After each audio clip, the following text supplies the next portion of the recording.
우리 주변에 있는 분들과 같이 인사 나누겠습니다. 주님의 이름으로 사랑하고 축복합니다.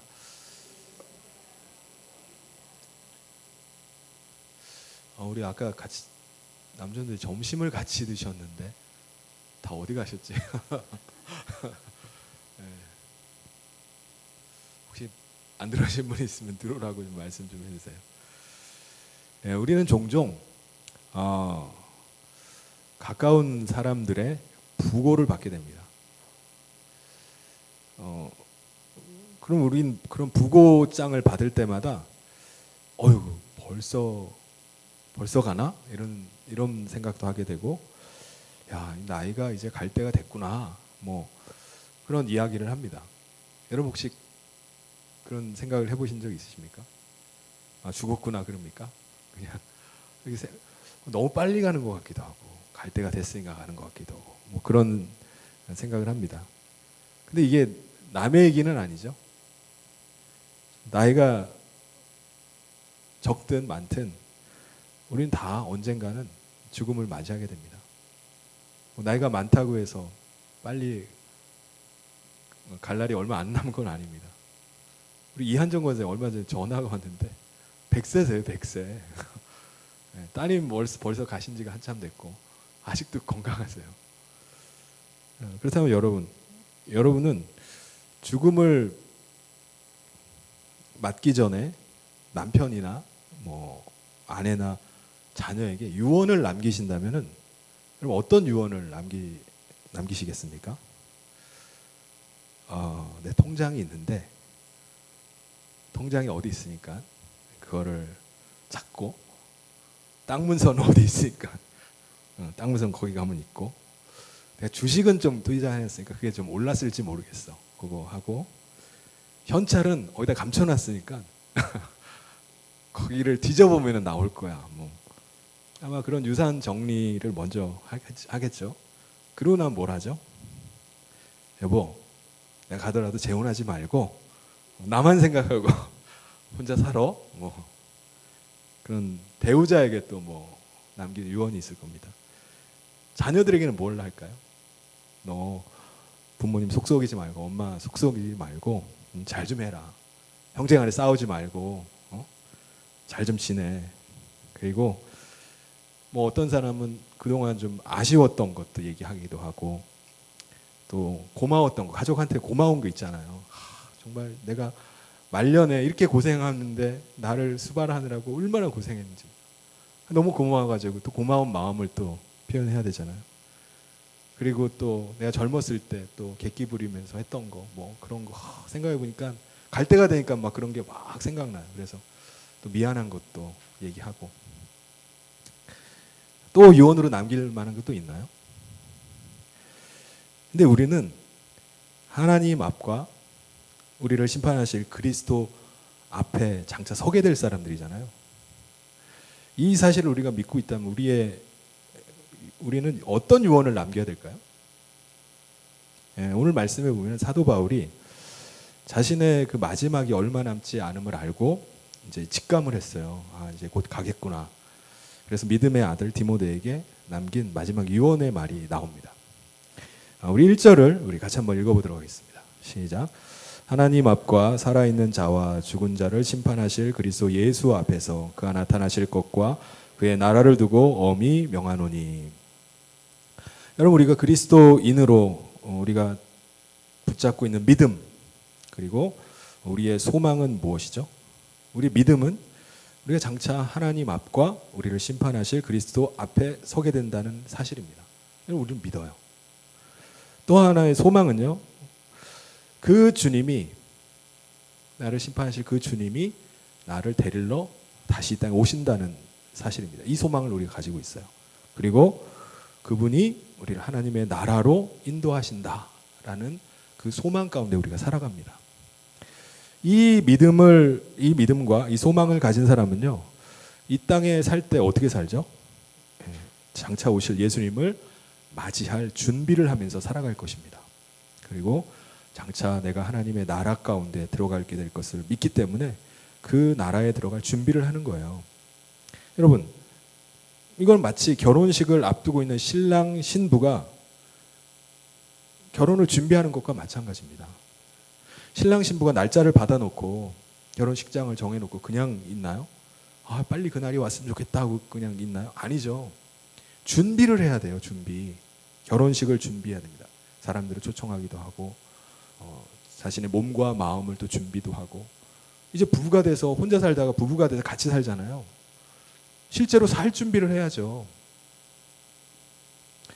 살 집이 필요하고, 또 이런 생활을 하려면은 그런 여러 가지 것들이, 뭐가 자꾸 떨어지죠? 네, 여러 가지가 필요한 것들이 있습니다. 그런데 여러분, 모든 사람들이 다 하나님 앞에 가나요? 하나님 앞과 우리를 심판하실 그리스도 앞에 다 서게 되나요? 네. 다 하나님 나라에 들어가는 것은 아닙니다. 이 세상에 사는 사람들 중에는 아예 하나님 앞에 선다는 생각을 전혀 해보지 않은 사람도 있어요. 그리고 하나님 나라에 나 들어간다 하는 사실을 전혀 생각하지 않은 사람들이 대부분입니다. 대부분. 우리 인간은 본래 이 땅에 살다가 그냥 죽음과 함께 영원한 멸망 가운데 들어갈 운명에 처한 사람들입니다. 근데 놀랍게도 하나님께서 우리 인간에게 하나님께 다시 하나님께 돌아가고 또 하나님의 나라에 들어갈 수 있는 그런 은혜를 베풀어 주셨어요. 길을 열어 주셨습니다. 어떻게 해요? 바로 우리가 피할 수 없는 이 죄악의 값을 하나님의 아들 그리스도께 대신 치르게 하시는 것입니다. 죄악의 값이 뭐죠? 우리가 치러야 될 죄의 값이 뭡니까? 이 죽음입니다. 그러니까 우리가 죽어야 될 그 십자가에 아들 예수 그리스도께서 우리 죄를 대신해서 죽게 하신 거예요. 그래서 우리가 죄에서만큼은 자유하게 하시고 우리가 하나님 앞에 설 수 있는 그 길을 열어주신 것입니다. 여러분, 이게 우리 인간의 지혜로 생각해낼 수 있는 건가요? 우리 모두가 다 자기 죄로 죽을 수밖에 없는데 어떤 인간이 다른 사람을 위해서 대신 죽을 생각을 합니까? 이거는 우리 인간의 머리로는 생각할 수가 없는 거예요. 더군다나 하나님께서 하나님의 아들을 죄인을 위해서 내어주신다? 하나님의 아들을 내어주면 되잖아.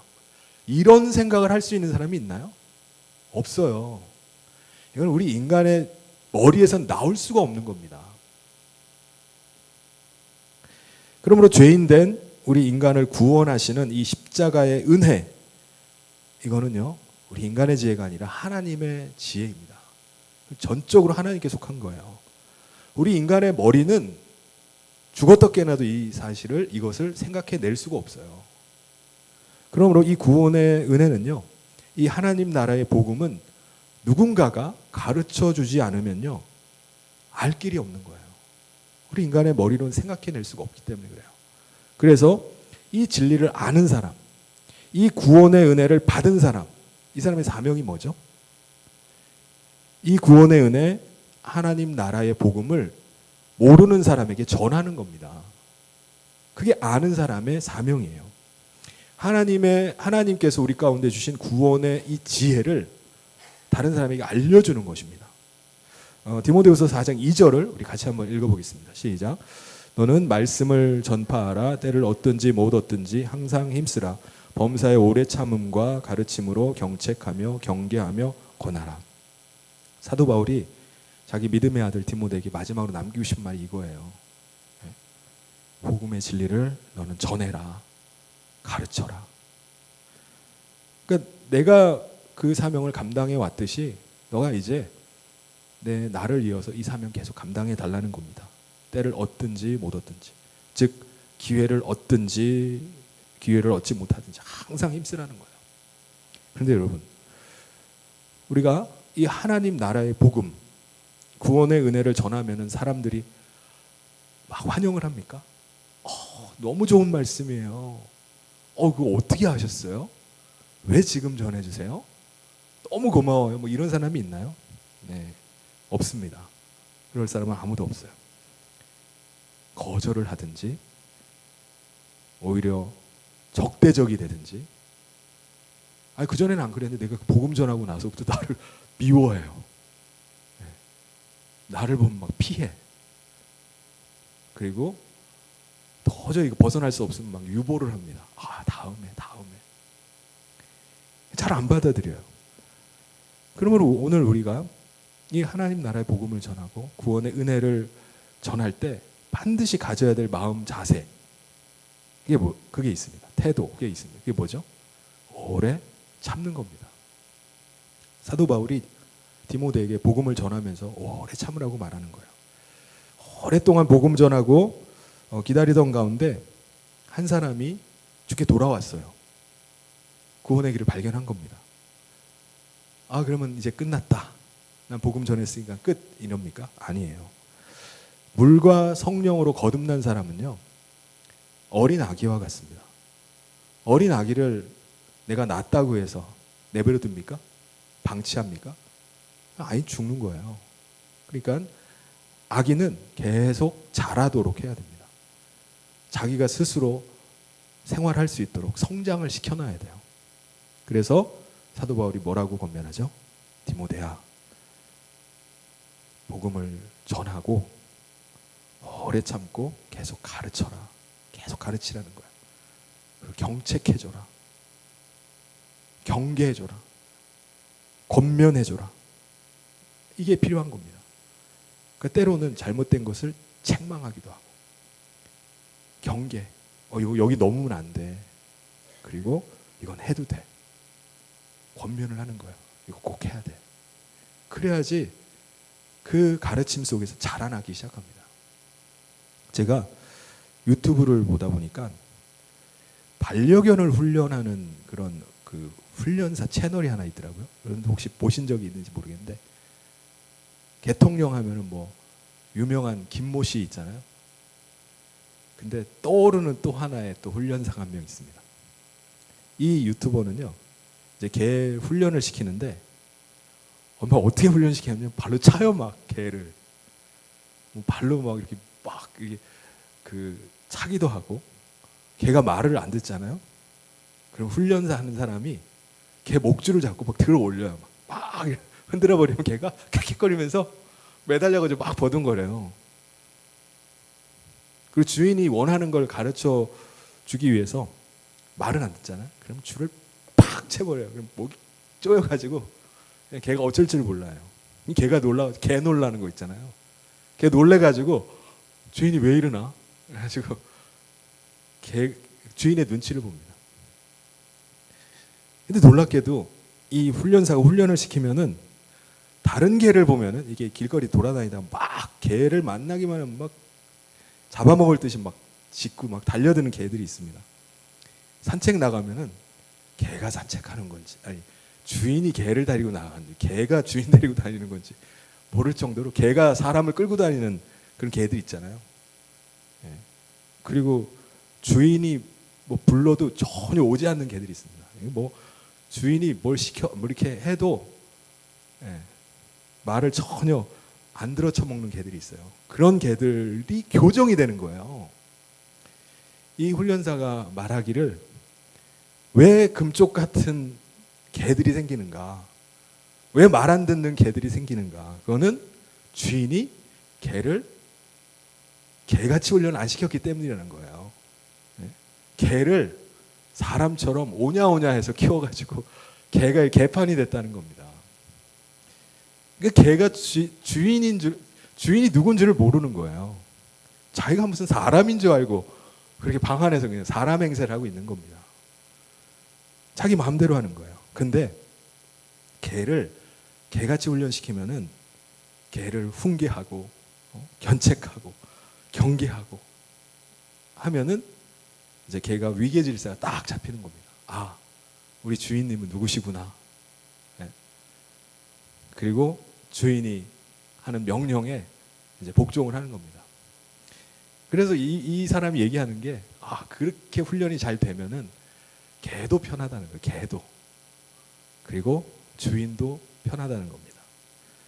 근데 개가 개판을 치고 있는데 주인이 그걸 계속 방치하면은 개한테 막 끌려다니기 시작하면요, 이 개판이 되는 겁니다. 걔가 본래 그래도 되는 건 줄 착각하는 거예요. 이 주인은 자기 마음대로 해도 된다고 생각하는 겁니다. 이것은요, 우리 거듭난, 그리스도 안에서 거듭난 우리 그리스도인도 마찬가지입니다. 우리가 다 그리스도인이라고 해서 다 같은 그리스도인이 아니에요. 정말 성숙한 그리스도인이 있습니다. 누가 봐도 이 사람 안에는 그리스도께서 사시는구나, 그게 느껴지는 사람이 있어요. 기도만 들어봐도 알아요. 이 사람은 정말 그리스도를 모시고 사는 사람이구나, 그리스도께서 그를 주장하시는구나 라는 게 느껴져요. 정말 주님을 존중하고 주님을 정말 사랑하는 뜨거운 마음이 그 사람 안에 있구나. 근데 그렇지 않은 사람도 있습니다. 교회는 나오고 또 예배는 드리지만은 전혀 그 사람 안에서 그리스도께서 거하신다는 생각을 할 수가 없는 사람이 있어요. 그러니까 무늬만 그리스도인.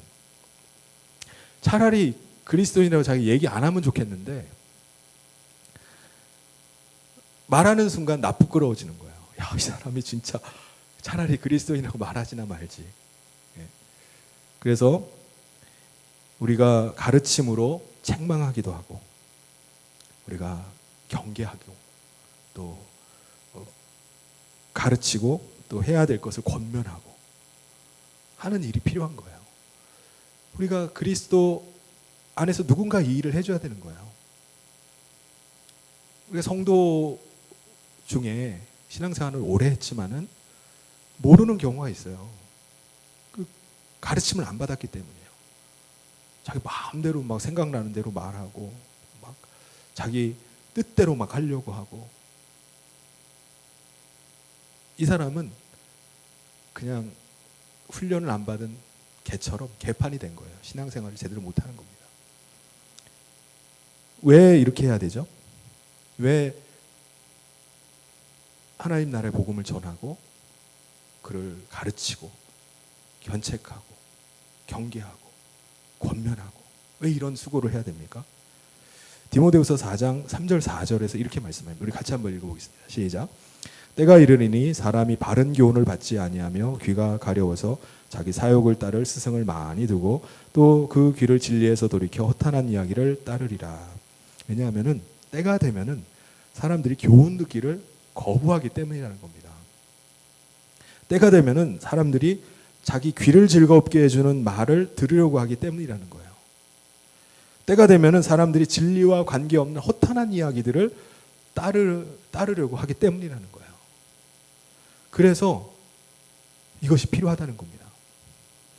오늘날 사람들 중에 이런 이유들 때문에 복음 듣기를 거부하는 사람들이 있어요. 젊은 사람들 중에 그런 사람들이 있습니다. 젊은 사람들 중에 나는 즐기고 싶은 것도 많고 가보고 싶은 것도 많고 하고 싶은 것도 많아요. 근데 우리 부모님을 보면은 그 다 못할 것 같아. 이거 하지 마, 이거 하지 마, 이거 하지 마. 이래가지고 내가 신앙생활을 왜 하지? 응? 그리스도인 되면 이거 다 포기해야 되는 거 아니야? 그래서 거부를 해요. 왜 내 즐거움을 내가 포기하면서 살아? 이게 무슨 신앙생활이야? 왜 내가 내 자유를 억압을 당해? 내가 왜 눈치를 보면서 살지? 거부하는 거예요. 그러니까 바른 교훈 듣기를 거부합니다. 그래서 사람들 중에는 진리의 말씀을 굉장히 싫어하는 사람이 있어요. 그러니까 거부감이 있는 거예요. 여러분, 대부분의 일반적인 대중 사람들은 어떤 이야기를 듣길 좋아하죠? 무거운 이야기보다는 가벼운 이야기를 좋아합니다. 가벼운 이야기. 듣는데 이왕 듣는 거 감동을 주면 좋아해요. 왜 감동을 좋아하죠? 이 심리적인 카타르시스를 뭔가 느끼면서 그 안에서 뭔가 위로나 교훈을 받기를 원하는 거예요. 이런 이야기를 좋아합니다. 그래서 사람들이 이런 삶에 유익이 된 이야기, 또 재미난 이야기, 이런 거를 한다 그러면 사람들이 들으러 가요. 네? 근데 진리의 말씀이다 하면은 일단 거부 반응 갖습니다. 근데 어려서부터 신앙생활 한 사람들 있잖아요. 교회를 다닌 사람이에요. 교회를 못 떠나. 벗어날 수가 없어. 왜? 부모님이랑 사람들 관계가 있기 때문에. 이런 사람은 어떤 이야기를 좋아할까요? 설교를 듣더라도 가벼운 설교. 설교를 듣더라도 정말 감동이 있는 설교. 뭔가 내 심리적으로 좀 위안이 되고 뭔가 교훈을 얻을 수 있는 설교. 그런 걸 원합니다. 설교자가요, 강단에서 설교를 하면요, 성도들의 반응이 보이잖아요. 내가 이런 설교를 하면은 성도들이 갑자기 팍 떠지면서 바짝바짝 빛나는 때가 있어요. 설교를 하는데 자고 있고 전혀 반응을 하지 않은 때도 있습니다. 그러면 설교자는 어떤 설교를 할까요? 내가 말할 때마다 갑자기 눈이 딱 떠지면서 바짝바짝 하면서 막 다음 무슨 말을 할까? 재밌는데 이런 반응이 나오면은 설교자는 그런 설교만 하죠. 누가 듣기 싫어하는 설교를 하겠습니까? 그런데 사람들이요, 그런 설교를 듣고 은혜 받았다고 얘기를 하는 거예요. 와, 너무 은혜가 됐습니다. 아니, 이게 뭐 진리의 말씀 전한 것도 아닌데 사람들은 막 은혜 받았다고 얘기해요. 그러면 설교자는 계속 그쪽으로 가는 겁니다. 사람들이 설교 잘한다고 얘기하니까 진짜 잘하는가 보다 생각합니다. 그래서 사람들이 때가 되면은 점점 그런 것을 원하기 때문에 강단에서의 설교가 사람들이 듣기 좋은 쪽으로 자꾸 가게 돼버리는 거예요. 사람들이 자꾸 반응이 나오는 쪽으로 흘러가게 돼요. 그래서 이게 무슨 교훈을 얘기하나, 아니면 이게 심리학을 얘기하나, 자기개발을 얘기하나, 그게 뭘 하고 있는 건가. 목사가 설교 준비를 하면서 심리학 책 뒤지고 자기개발서 뒤지고 사람들한테 뭔 이야기를 가지고 감동을 줘야 되나, 그걸 고민하는 거예요. 뭐 감동 줄 만한 예화 없어? 그걸 찾아 헤매는 겁니다.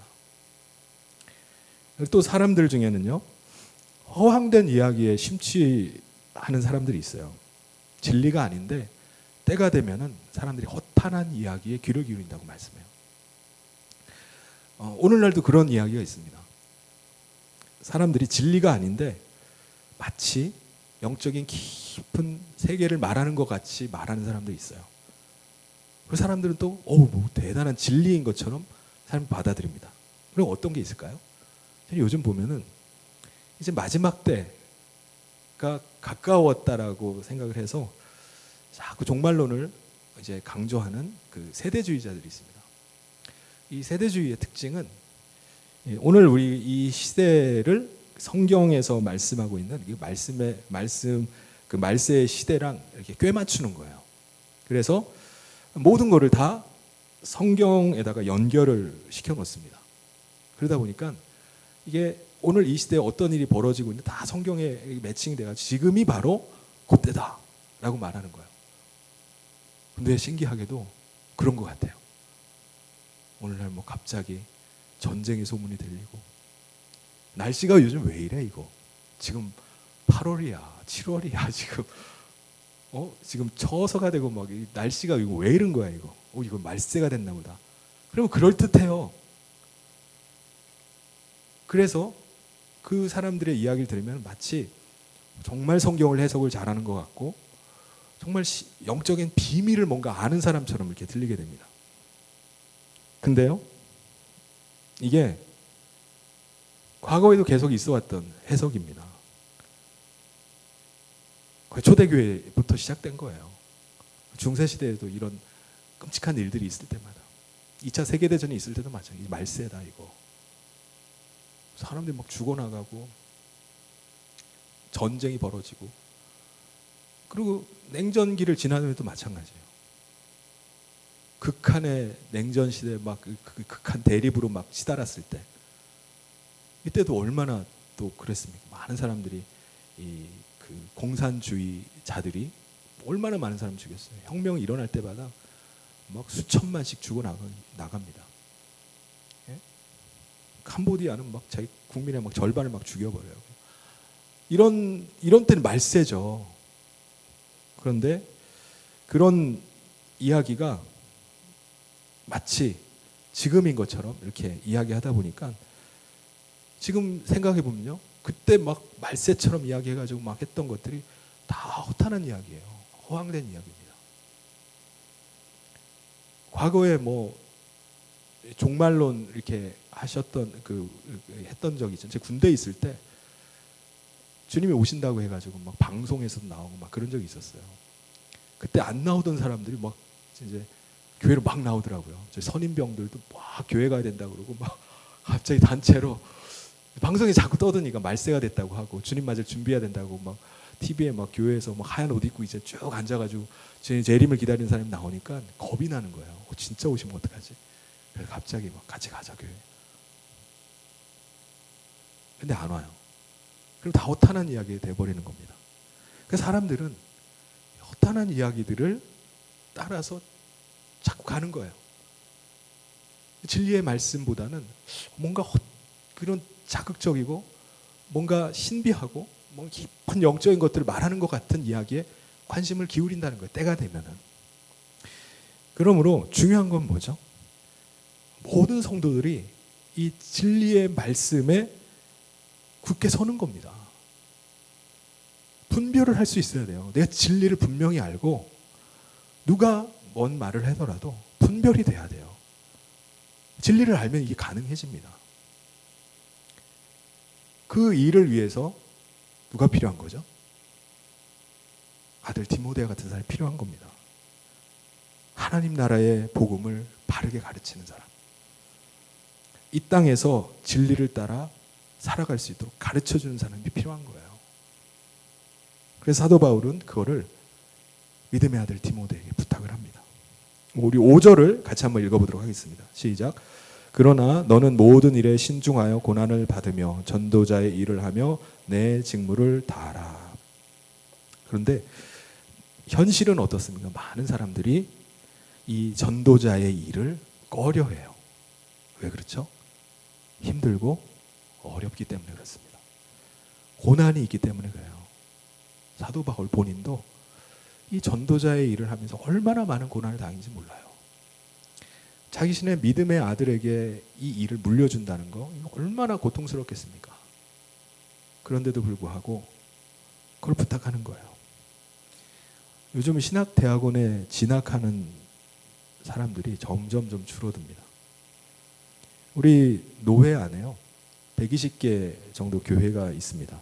근데 목사님들 중에요 아들이 목회자가 되겠다고 해서 신학대학원을 가든가 뭐 이런 사람이 아주 극소수예요. 아주 극소수.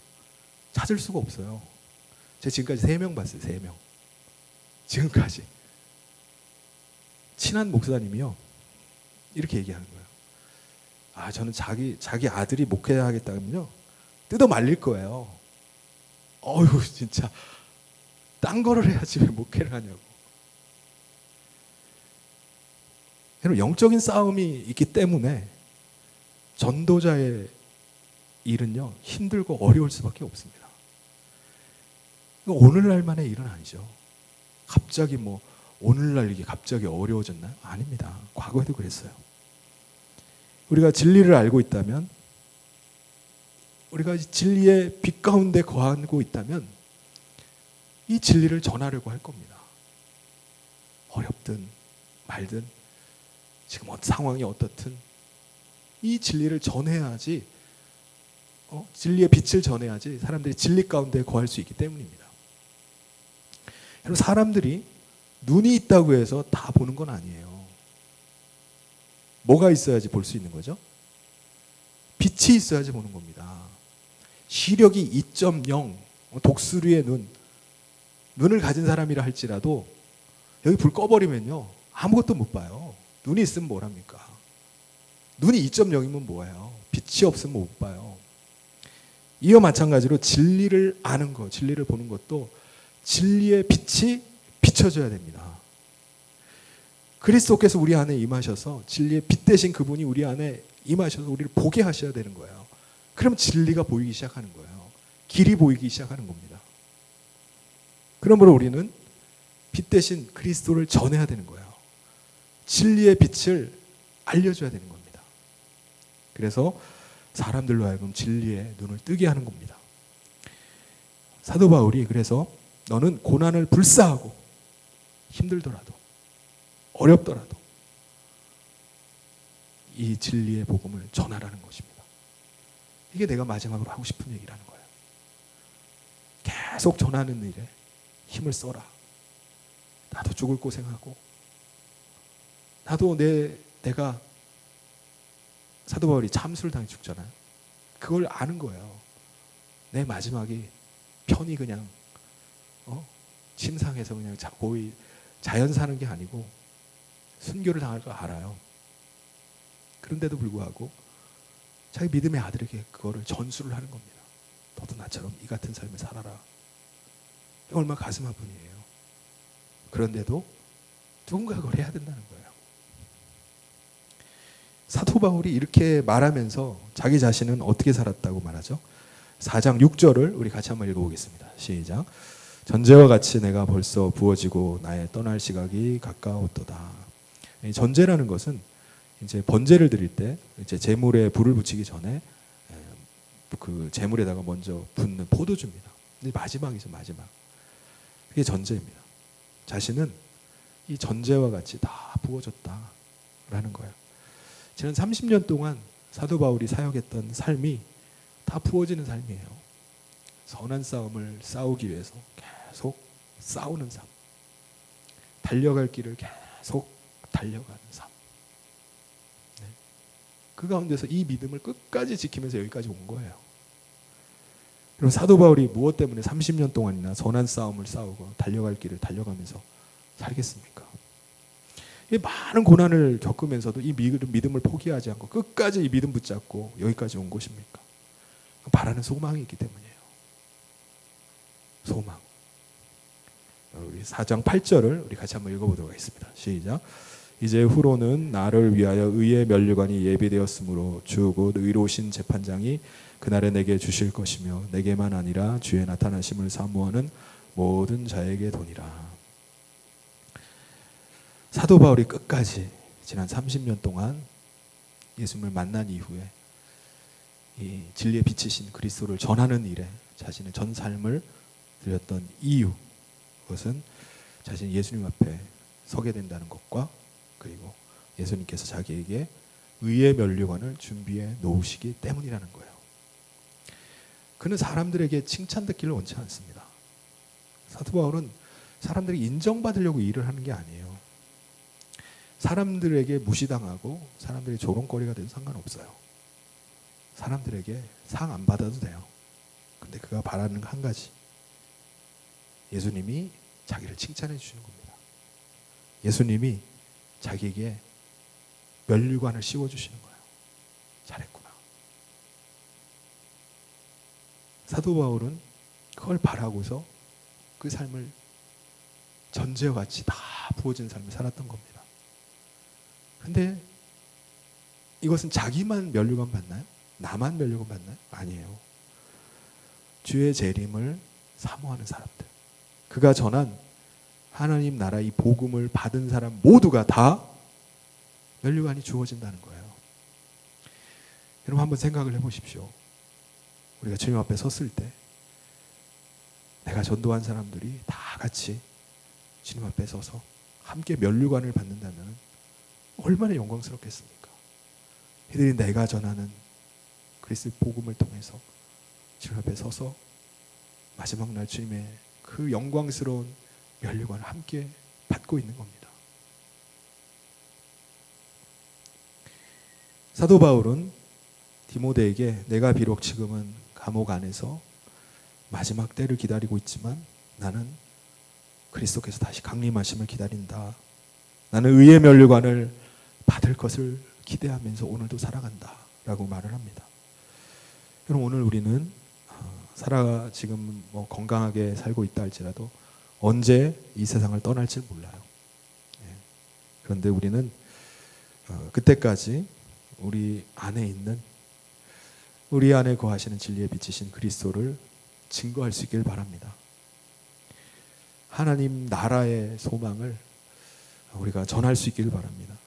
특별히 사랑하는 가족들, 아직까지 돌아오지 않고 구원의 진리를 알지 못한 채 어둠 가운데 거하고 있는 가족들이 있다면 그 복음을 전해서 다 구원해서 하나님 앞과 또 우리를 심판하신 그리스도 앞에 함께 설 수 있기를 바랍니다. 그래서 우리가 주님 앞에 우리의 지나온 삶들을 주님께서 우리를 위로해 주시고 또 칭찬해 주시고 우리 가운데 면류관을 씌워줄 것을 우리가 소망하면서 그렇게 믿음으로 살아가는 모든 성도님 되시기를 주님의 이름으로 축원합니다.